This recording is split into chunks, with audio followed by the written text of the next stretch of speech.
ಮಕ್ಕಳಿಗೆ ಯಾವುದೇ ಒಂದು ದೃಷ್ಟಿ ತಾಗಬಾರದು ಎಂದು ಬಯಸುತ್ತಿರುತ್ತಾರೆ. ಮೇಲಾಗಿ ಈ ವರ್ಷ ಬರಲಿರುವ ಸಂಕ್ರಾಂತಿ ಸಾಮಾನ್ಯ ಹಬ್ಬವಲ್ಲ. ಇದು ಒಂದು ಕೆಟ್ಟದ್ದನ್ನು ಜೊತೆಯಲ್ಲಿ ತರುತ್ತಿದೆ. ಈ ಬಾರಿ ಸಂಕ್ರಾಂತಿಯ ಜೊತೆ ಅನುರಾಧ ನಕ್ಷತ್ರದೊಂದಿಗೆ ಬರುತ್ತಿದೆ. ಇಂತಹ ಗ್ರಹ ಸ್ಥಿತಿ ಇರುವಾಗ ಮುಖ್ಯವಾಗಿ ಗಂಡು ಮಕ್ಕಳಿಗೆ ಹೆಚ್ಚು ಅಪಾಯ ಇರುತ್ತದೆ ಎಂದು ಶಾಸ್ತ್ರಗಳು ಹೇಳುತ್ತವೆ. ಸಂಕ್ರಾಂತಿಯ ನಂತರ ಗಂಡು ಮಕ್ಕಳನ್ನು ಹೊಂದಿರುವವರು ಹೆಚ್ಚು ಜಾಗರೂಕರಾಗಿ ಇರಬೇಕು. ಏಕೆಂದರೆ ಈ ಸಂಕ್ರಾಂತಿಯ ಪ್ರಭಾವದಿಂದ ಗಂಡು ಮಕ್ಕಳಿಗೆ ಅನಾರೋಗ್ಯ ಸಮಸ್ಯೆಗಳು ಬರುವುದು ಅಥವಾ ಅವರು ಹೊರಗಡೆ ತಿರುಗಾಡುವಾಗ ಅನಿರೀಕ್ಷಿತವಾಗಿ ಅಪಘಾತಗಳು ಸಂಭವಿಸುವುದು, ಆದರೆ ಸಂಭವಿಸುವ ಸಾಧ್ಯತೆಗಳು ಹೆಚ್ಚಾಗಿರುತ್ತವೆ. ಪಂಡಿತರು ಹೇಳುವ ಪ್ರಕಾರ ಈ ಗಂಡ ಯೋಗದಿಂದ ಗಂಡು ಮಕ್ಕಳ ಪ್ರಾಣಕ್ಕೆ ಈ ಅಪಾಯವಾಗುವ ಸಾಧ್ಯತೆ ಇದೆ. ಅಂದರೆ ಇದು ಎಷ್ಟು ಗಂಭೀರವಾದ ವಿಷಯ ಎಂದು ಯೋಚಿಸಿ. ಮಕ್ಕಳು ಹೇಗೋ ಮಾತು ಕೇಳುವುದಿಲ್ಲ, ಹಾಗೆ ಹೊರಗೆ ತಿರುಗಾಡುತ್ತಲೇ ಇರುತ್ತಾರೆ.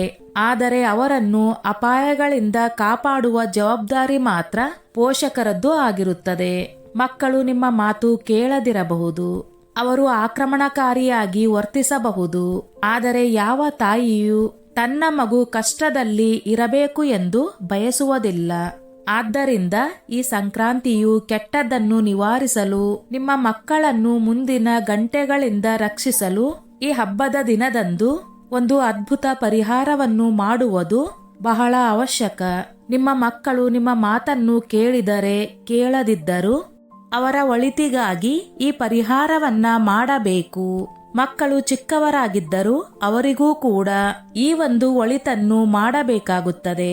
ಚಿಕ್ಕ ಮಕ್ಕಳಿದ್ದರೆ ಆರೋಗ್ಯದಲ್ಲಿ ಏರುಪೇರು, ಹಾಗೆ ರಚ್ಚೆ ಇಡುವುದು, ಈ ಎಲ್ಲದನ್ನು ಹೋಗಿಸಿ ನಿಮ್ಮ ಮಕ್ಕಳಿಗೆ ಆಯುರಾರೋಗ್ಯವನ್ನು ಪ್ರಸಾದಿಸುವಂತೆ, ಅವರಿಗೆ ಯಾವುದೇ ಅಪಾಯಗಳು ಸಂಭವಿಸದಂತೆ ನೀವು ಈ ಸಂಕ್ರಾಂತಿ ಹಬ್ಬದ ದಿನವೇ ಪರಿಹಾರವನ್ನು ಮಾಡಬೇಕು.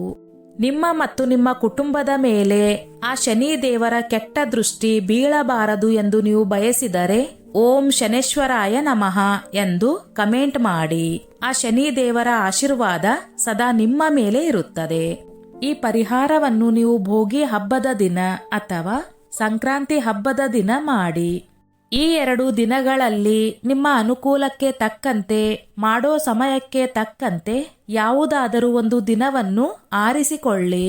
ಆದರೆ ಇಲ್ಲಿ ನೀವು ಖಂಡಿತವಾಗಿ ನೆನಪಿಟ್ಟುಕೊಳ್ಳಬೇಕಾದ ಒಂದು ಮುಖ್ಯ ನಿಯಮವಿದೆ. ಅದೇ ನಿಮ್ಮ ಸಂಕ್ರಾಂತಿ ಹಬ್ಬ ಮುಗಿದ ನಂತರ, ಅಂದರೆ ಕನುಮ ದಿನ ನಂತರದ ದಿನಗಳಲ್ಲಿ ಈ ಪರಿಹಾರವನ್ನು ಖಂಡಿತವಾಗಿಯೂ ಮಾಡಬಾರದು. ಏಕೆಂದರೆ ಸಮಯದಲ್ಲಿ ಗ್ರಹಗಳ ಅನುಕೂಲಕ್ಕೆ ಈ ಪರಿಹಾರಕ್ಕೆ ಬೇಕಾದ ಶಕ್ತಿ ವಾತಾವರಣದಲ್ಲಿ ಇರುವುದಿಲ್ಲ. ಆದ್ದರಿಂದ ಹಬ್ಬದ ದಿನಗಳಲ್ಲಿಯೇ, ಈ ಪವಿತ್ರವಾದ ಗಳಿಗೆಯಲ್ಲಿಯೇ ಈ ಕೆಟ್ಟದನ್ನು ತೊಡೆದು ಹಾಕಬೇಕು. ಸಮಯದ ವಿಷಯಕ್ಕೆ ಬಂದರೆ ಇದನ್ನು ಸಂಧ್ಯಾ ಸಮಯದಲ್ಲಿ ಮಾಡುವುದು ಅತ್ಯಂತ ಶ್ರೇಯಸ್ಸು. ಬೆಳಗ್ಗೆ ಆದರೆ ಸೂರ್ಯೋದಯಕ್ಕೆ ಹತ್ತಿರವಿರುವ ಸಮಯ, ಅಂದರೆ 5 ಗಂಟೆಯಿಂದ 7 ಗಂಟೆಯ ಒಳಗೆ ಮಾಡಬೇಕು. ಬೆಳಗ್ಗೆ ಬ್ರಾಹ್ಮಿ ಮುಹೂರ್ತದ ನಂತರ ಬರುವ ಈ ಸಮಯ ಬಹಳ ಶುದ್ಧವಾಗಿರುತ್ತದೆ. ಒಂದು ವೇಳೆ ಬೆಳಗ್ಗೆ ಸಾಧ್ಯವಾಗದವರು ಅಥವಾ ಬೆಳಗ್ಗೆ ಕೆಲಸದ ಗಡಿಬಿಡಿಯಲ್ಲಿ ಮರೆತವರು ಸಂಜೆ ಸಮಯದಲ್ಲಿ, ಅಂದರೆ ಸೂರ್ಯಾಸ್ತದ ಸಮಯದಲ್ಲಿ 6 ಗಂಟೆಯಿಂದ ರಾತ್ರಿ 8ರ ನಡುವೆ ಈ ಪರಿಹಾರವನ್ನು ಮಾಡಿ. ಈ ಸಮಯಗಳು, ಅಂದರೆ ಹಗಲು ರಾತ್ರಿ ಸೇರಿದ ಸಂಧ್ಯಾ ಸಮಯಗಳು ಬಹಳ ಶಕ್ತಿಶಾಲಿ. ಆದ್ದರಿಂದಲೇ ದೃಷ್ಟಿ ದೋಷಗಳು ಹೋಗಬೇಕು ಎಂದರೆ, ನಕಾರಾತ್ಮಕ ಶಕ್ತಿ ದೂರವಾಗಬೇಕು ಎಂದರೆ, ಕೆಟ್ಟದ್ದು ಹೋಗಬೇಕು ಎಂದರೆ ಈ ಸಮಯದಲ್ಲಿಯೇ ಮಾಡಬೇಕು ಎಂದು ನಮ್ಮ ಹಿರಿಯರು ಪದೇ ಪದೇ ಹೇಳುತ್ತಾರೆ. ಮೊದಲಿಗೆ ನೀವು ಒಂದು ತಾಮ್ರದ ಚೊಂಬನ್ನು ತೆಗೆದುಕೊಳ್ಳಬೇಕು. ಇಲ್ಲಿ ತಾಮ್ರದ ಪಾತ್ರೆಗಳನ್ನೇ ಏಕೆ ಬಳಸಬೇಕು? ತಾಮ್ರದ ಲೋಹಕ್ಕೆ ಒಂದು ವಿಶೇಷವಾದ ವಿದ್ಯುತ್ ಕಾಂತೀಯ ಶಕ್ತಿ ಇರುತ್ತದೆ. ಅದು ವಾತಾವರಣದಲ್ಲಿರುವ ನಕಾರಾತ್ಮಕ ಶಕ್ತಿಯನ್ನು ಮತ್ತು ತರಂಗಗಳನ್ನು ಬಹಳ ವೇಗವಾಗಿ ತನ್ನೊಳಗೆ ಸೆಳೆದುಕೊಳ್ಳುತ್ತದೆ. ಆದ್ದರಿಂದಲೇ ಪೂರ್ವದಿಂದಲೂ ತೀರ್ಥ ನೀಡುವ ಪಾತ್ರೆಗಳನ್ನು ಕೂಡ ತಾಮ್ರದಲ್ಲೇ ಬಳಸುತ್ತಿದ್ದರು. ಅಂತಹ ತಾಮ್ರದ ಚೊಂಬಿನಲ್ಲಿ ಪೂರ್ತಿಯಾಗಿ ನೀರನ್ನು ತುಂಬಿಸಿ ಅರ್ಧದಷ್ಟು ಸಾಮಾನ್ಯ ನೀರನ್ನು ತುಂಬಿಸಬೇಕು. ಅದರಲ್ಲಿ ಮೊದಲಿಗೆ ಸ್ವಲ್ಪ ಉಪ್ಪು, ಅರಿಶಿನ, ಕ್ರಿಮಿನಾಶಕ ಮಾತ್ರವಲ್ಲ, ಅದು ಶುಭಕ್ಕೆ ಮತ್ತು ಮಂಗಳಕ್ಕೆ ವಿಶೇಷವಾದದ್ದು. ಆನಂತರ ನಾವು ಬಟ್ಟೆ ತೊಳೆಯಲು ಬಳಸುವ ಡಿಟರ್ಜೆಂಟ್ ಪೌಡರ್ ಇರುತ್ತದೆ ಅಲ್ಲವೇ, ಅದು ಸ್ವಲ್ಪ ಇಲ್ಲಿ ಒಂದು ಸಣ್ಣ ಮ್ಯಾಜಿಕ್. ಅದೇ ಒಂದು ರಾಸಾಯನಿಕ ಕ್ರಿಯೆ ನಡೆಯುತ್ತದೆ. ಅರಿಶಿಣದಲ್ಲಿರುವ ಗುಣಗಳು ಇರುವಂತಹ ರಾಸಾಯನಿಕಗಳೊಂದಿಗೆ ಬೆರೆತಾಗ ಆ ನೀರು ತಕ್ಷಣವೇ ಕೆಂಪು ಬಣ್ಣಕ್ಕೆ, ಅಂದರೆ ರಕ್ತದ ಬಣ್ಣಕ್ಕೆ ತಿರುಗುತ್ತದೆ. ನಮ್ಮ ಮಾಂತ್ರಿಕ ವಿದ್ಯೆಯಲ್ಲಿ ಅಥವಾ ಉಗ್ರ ದೋಷಗಳನ್ನು ನಿವಾರಿಸುವಾಗ ಕೆಂಪು ನೀರನ್ನು ಬಳಸಲಾಗುತ್ತದೆ. ಏಕೆಂದರೆ ಅರಿಶಿಣದಿಂದ ತಯಾರಿಸಿದ ಈ ಕೆಂಪು ನೀರು ದೃಷ್ಟಿ ದೋಷಗಳನ್ನು ಮತ್ತು ಕೆಟ್ಟ ಗುಣಾಂತರಗಳನ್ನು ನಿವಾರಿಸಲು ಒಂದು ಅದ್ಭುತವಾದ ಆಯುಧದಂತೆ ಕೆಲಸ ಮಾಡುತ್ತದೆ. ಇದು ನೋಡಲು ರಕ್ತದಂತೆ ಕಂಡರೂ ಅದು ಕೇವಲ ಕೆಂಪು ನೀರು, ಆದ್ದರಿಂದ ಭಯಪಡುವ ಅವಶ್ಯಕತೆ ಇಲ್ಲ. ಆದರೆ ಈ ಬಣ್ಣವು ದೋಷವನ್ನು ನಿವಾರಿಸಲು ಬಹಳ ಮುಖ್ಯ. ಹೀಗೆ ಕೆಂಪಾದ ನೀರಿನಲ್ಲಿ ನಿಮ್ಮ ಮಗನ ಕೂದಲುಗಳನ್ನು ತೆಗೆದು ಅದರಲ್ಲಿ ಹಾಕಿ.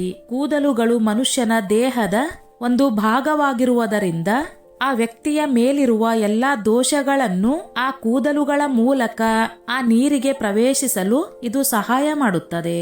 ಕೂದಲುಗಳನ್ನು ಹಾಕುವುದು ಎಂದರೆ ಅವರ ದೇಹಕ್ಕೆ ತಗಲುವ ಕೆಟ್ಟದ್ದನ್ನು ಎಲ್ಲವನ್ನು ಅದರಲ್ಲಿ ಬಂಧಿಸುವುದು. ನಂತರ ಅದೇ ನೀರಿಗೆ 2 ಚಮಚ ಕಲ್ಲುಪ್ಪನ್ನು ಸಹ ಹಾಕಿ. ನುಣ್ಣನೆಯ ಉಪ್ಪಿಗಿಂತ ಕಲ್ಲುಪ್ಪಿನ ಶಕ್ತಿ ಹೆಚ್ಚು. ಸಮುದ್ರದ ಗರ್ಭದಿಂದ ಹುಟ್ಟಿದ ಉಪ್ಪಿಗೆ ಗಾಳಿಯಲ್ಲಿರುವ ದೋಷಗಳನ್ನು ಮತ್ತು ಮನುಷ್ಯನ ಸುತ್ತಲಿರುವ ಅಶುದ್ಧತೆಗಳನ್ನು ಹೀರಿಕೊಳ್ಳುವ ಅದ್ಭುತ ಗುಣವಿದೆ. ಆದ್ದರಿಂದ ಉಪ್ಪನ್ನು ಹಾಕಿ. ನಂತರ 17 ಮೆಣಸುಗಳನ್ನು ತೆಗೆದುಕೊಂಡು ಅವುಗಳನ್ನು ಒರಟಾಗಿ ಜಜ್ಜಿ ಆ ನೀರಿಗೆ ಸೇರಿಸಿ. ಮೆಣಸುಗಳು ಖಾರವಾಗಿರುತ್ತವೆ. ಅವುಗಳ ಖಾರದಿಂದ ದುಷ್ಟ ಶಕ್ತಿಗಳನ್ನು ಓಡಿಸುತ್ತವೆ. ಅದೇ ರೀತಿ 13 ಒಣ ಮೆಣಸಿನಕಾಯಿಗಳನ್ನು ಸಹ ಆ ನೀರಿಗೆ ಹಾಕಬೇಕು. ಒಣ ಮೆಣಸಿನಕಾಯಿ ಶತ್ರುಗಳಿಂದ ಬರುವ ಕೆಡಕನ್ನು, ನರದೃಷ್ಟಿಯನ್ನು, ಯಾವುದೇ ಪ್ರಯೋಗಗಳು ಆಗಿದ್ದರೂ ಅವುಗಳನ್ನು ದುಷ್ಟ ಶಕ್ತಿಗಳು ಪ್ರಾಣಿಸುತ್ತವೆ.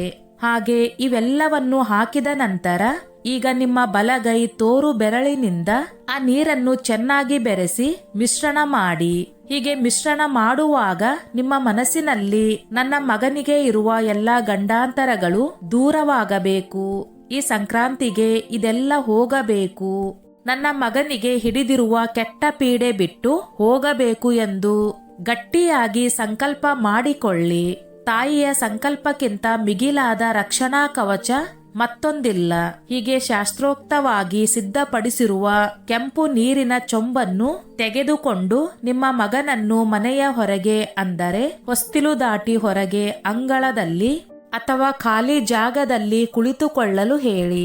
ನಿಮ್ಮ ಮಗನ ಮುಖ ಪೂರ್ವ ದಿಕ್ಕಿಗೆ ಇರುವಂತೆ ನೋಡಿಕೊಳ್ಳಿ. ಈಗ ಆ ನೀರಿನಿಂದ ನಿಮ್ಮ ಮಗನಿಗೆ ದೃಷ್ಟಿ ತೆಗೆಯಬೇಕು. ದೃಷ್ಟಿ ತೆಗೆಯುವುದು ಎಂದರೆ ಯಾವುದೋ ಮುಕ್ಕುಳು ಬಳ್ಳಿಯಾಗಿ ತೆಗೆಯುವುದಲ್ಲ, ತುಂಬಾ ಏಕಾಗ್ರತೆಯಿಂದ ಮಾಡಬೇಕು. ನೀರು ತುಂಬಿದ ಚೊಂಬನ್ನು ಹಿಡಿದುಕೊಂಡು ನಿಮ್ಮ ಮಗನ ತಲೆಯ ಸುತ್ತ 3 ಬಾರಿ ಬಲಗಡೆಯಿಂದ ಎಡಗಡೆಗೆ ತಿರುಗಿಸಬೇಕು. ಅದಾದ ನಂತರ 3 ಬಾರಿ ಎಡಗಡೆಯಿಂದ ಬಲಗಡೆಗೆ ತಿರುಗಿಸಬೇಕು.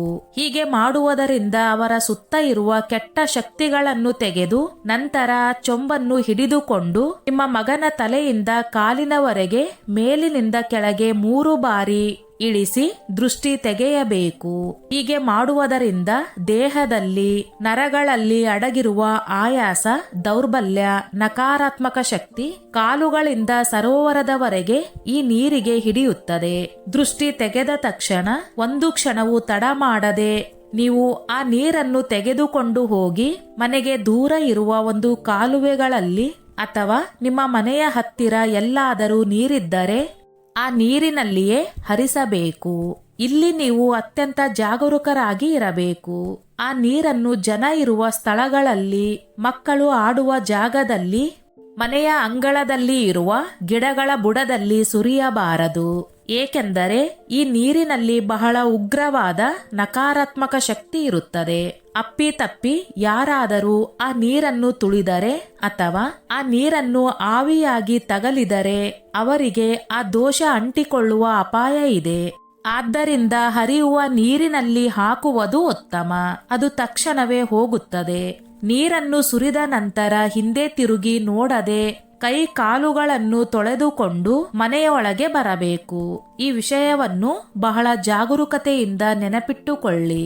ಇನ್ನೊಂದು ಮುಖ್ಯವಾದ ವಿಷಯ, ನಿಮ್ಮ ಮನೆಯಲ್ಲಿ ಎಷ್ಟು ಗಂಡು ಮಕ್ಕಳಿದ್ದಾರೋ ಅಷ್ಟೂ ಜನರಿಗೆ ಪ್ರತ್ಯೇಕವಾಗಿ ಪ್ರತ್ಯೇಕ ತಿಂಗಳಿನಲ್ಲಿ ಪ್ರತ್ಯೇಕ ಬಾರಿ ಹೀಗೆ ದೃಷ್ಟಿ ತೆಗೆಯಬೇಕು. ಒಬ್ಬರಿಗೆ ತೆಗೆದ ನೀರಿನಿಂದ ಇನ್ನೊಬ್ಬರಿಗೆ ತೆಗೆಯಬಾರದು. ಅಥವಾ ಎಲ್ಲರನ್ನೂ ಒಂದೇ ಬಾರಿಗೆ ಕೂರಿಸಿ ಒಂದೇ ಮಂತ್ರ ಹೇಳುತ್ತಾ ಒಂದೇ ಚೊಂಬಿನಲ್ಲಿ ತೆಗೆಯಬಾರದು. ಯಾರ ಕರ್ಮ ಯಾರ ದೋಷ ಅವರದ್ದೇ ಆಗಿರುವುದರಿಂದ ಪ್ರತಿಯೊಬ್ಬರಿಗೂ ಪ್ರತ್ಯೇಕವಾಗಿ ತೆಗೆಯಬೇಕು. ನಿಮ್ಮ ಮಕ್ಕಳು ಬೇರೆ ಎಲ್ಲೇ ಇದ್ದರೂ ಅವರನ್ನು ಕರೆಸಿ ಈ ಪರಿಹಾರವನ್ನು ಮಾಡಿ. ಏಕೆಂದರೆ ಅವರ ಪ್ರಾಣಕ್ಕೆ ಬರುವ ಅಪಘಾತಗಳು ಮತ್ತು ಅಕಸ್ಮಾತ್ ಆಗಿ ಬರುವ ಅಪಾಯಗಳನ್ನು ತಪ್ಪಿಸಲು ಇದು ಬಹಳ ಅವಶ್ಯಕ. ಪೋಷಕರಾಗಿ ಅವರ ಕ್ಷೇಮಕ್ಕಾಗಿ ನೀವು ಇಷ್ಟಾದರೂ ಮಾಡುವುದಿಲ್ಲವೇ? ಖಂಡಿತ ಮಾಡಬೇಕು. ಒಂದು ವೇಳೆ ಅವರು ಬರಲು ಸಾಧ್ಯವಾಗದೇ ಇದ್ದರೆ ಕನಿಷ್ಠ ಅವರ ಫೋಟೋಗೆ ದೃಷ್ಟಿ ತೆಗೆದು ಈ ಪರಿಹಾರವನ್ನು ಮಾಡಿ. ಜಗನ್ಮಾತೆಯನ್ನು ಮನಸಾರೆ ಪ್ರಾರ್ಥಿಸಿ.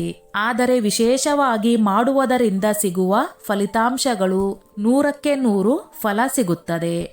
ಈ ಪರಿಹಾರದ ಜೊತೆಗೆ ಮತ್ತೊಂದು ಮುಖ್ಯವಾದ ಕೆಲಸವನ್ನು ಸಹ ನೀವು ಈ ಸಂಕ್ರಾಂತಿಗೆ ಮಾಡಬೇಕಾಗುತ್ತದೆ. ಏನಿಲ್ಲ, ಈ ಹಬ್ಬದ ದಿನ ಎಳ್ಳು ದಾನ ಮಾಡಿ. ಅಂದರೆ ಬರೀ ಎಳ್ಳು ಅಲ್ಲದೆ ಬೆಲ್ಲದೊಂದಿಗೆ ಸೇರಿಸಿ ದಾನ ಮಾಡಿ. ಈ ಸಂಕ್ರಾಂತಿಯ ದಿನದಂದು ಎಳ್ಳು ಮತ್ತು ಬೆಲ್ಲವನ್ನು ಸೇರಿಸಿ ಬ್ರಾಹ್ಮಣರಿಗೆ ನಿಮ್ಮ ಮಗನ ಹೆಸರಿನಲ್ಲಿ ಅವನ ಗೋತ್ರ ನಾಮಗಳೊಂದಿಗೆ ಸಂಕಲ್ಪ ಹೇಳಿಕೊಂಡು ದಾನ ನೀಡಬೇಕು. ಈ ದಿನಗಳಲ್ಲಿ ಎಳ್ಳು ದಾನ ಮಾಡಿದರೆ ಅದು ಶನಿದಾನ ಎಂದು ಹೆದರಿ ಅಥವಾ ಇತರ ಕಾರಣಗಳಿಂದ ತೆಗೆದುಕೊಳ್ಳಲು ಎಲ್ಲ ಬ್ರಾಹ್ಮಣರು ಒಪ್ಪಿಕೊಳ್ಳುವುದಿಲ್ಲ. ಒಂದು ವೇಳೆ ಬ್ರಾಹ್ಮಣರು ಸಿಗದಿದ್ದರೆ ಅಥವಾ ಅವರು ನಿರಾಕರಿಸಿದರೆ ನೀವು ಚಿಂತಿಸಬೇಕಾಗಿಲ್ಲ. ಅದಕ್ಕೆ ಬದಲಾಗಿ ಚೆನ್ನಾಗಿ ನಿಮ್ಮ ಮನೆಯಲ್ಲಿ ಎಳ್ಳು ಬೆಲ್ಲ ಸೇರಿಸಿ ಚಿಕ್ಕ ಚಿಕ್ಕ ಉಂಡೆಗಳನ್ನು ತಯಾರಿಸಿ ಆ ಉಂಡೆಗಳನ್ನು ನಿಮ್ಮ ಮಗನ ಕೈಯಿಂದಲೇ ಮಕ್ಕಳಿಗೆ ಹಂಚಲು ಕೊಡಿ. ಅವರಿಗೆ ಕೊಡುವಾಗ ಇದು ಗ್ರಹ ದೋಷ ನಿವಾರಣೆಗೆ ನೀಡುತ್ತಿರುವ ದಾರ ಎಂದು ಹೇಳುವ ಅಗತ್ಯವಿಲ್ಲ. ಹಬ್ಬದ ದಿನ ಪ್ರೀತಿಯಿಂದ ಕೊಡುತ್ತಿದ್ದೇವೆ ಎಂದು ಹೇಳಿ. ಅವರು ಸಂತೋಷದಿಂದ ಸ್ವೀಕರಿಸಿದರೆ ನಿಮ್ಮ ಮಗನಿಗೆ ರಕ್ಷೆಯಾಗುತ್ತದೆ. ಹಸಿದವರಿಗೆ ಆಹಾರ ನೀಡಿದರೆ ಸಿಗುವ ಪುಣ್ಯ ಯಾವುದೇ ಹೋಮ ಮಾಡಿದರೂ ಸಿಗುವುದಿಲ್ಲ.